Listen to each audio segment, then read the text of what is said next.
Maayong udto kaniyang tanan mga higala. Ano yan na po, si Miss Course sa inyo mga dubangan. Kalipay, kasakit.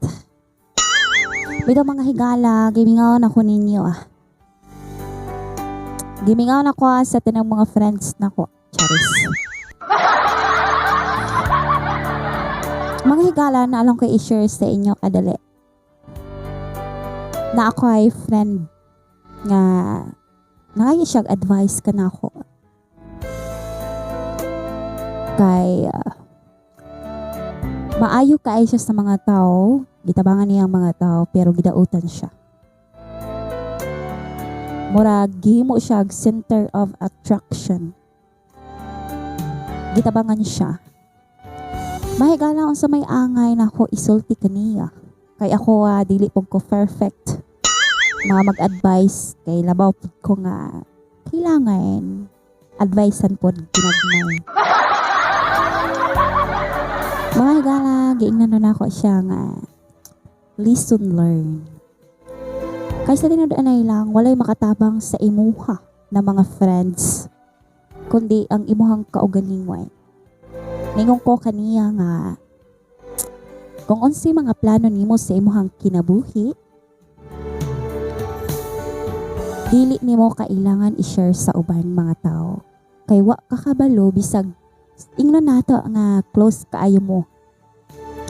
Pero maabot gid ang panahon nga motambling gid na siya. Manang ang usara gyud na ho ikaingon sa inyo mga higala kung naamoy problema, pwede niyo istoryahon ang nasa taas. Kung gusto jud ka nga ma-express nimo ang imong gibati, istoryahon nimo imong ginikanan. Imong asawa.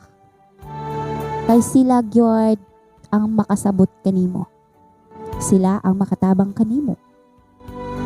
Dili man ako gitanan pero based sa ako base sa ako ang naagian, listen learn na gid nako nga dili gid tanang tao nga masaligan nimo.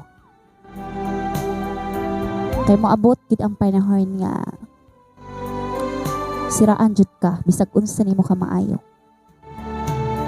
So kinahanglan ang giingon ako kaniya nga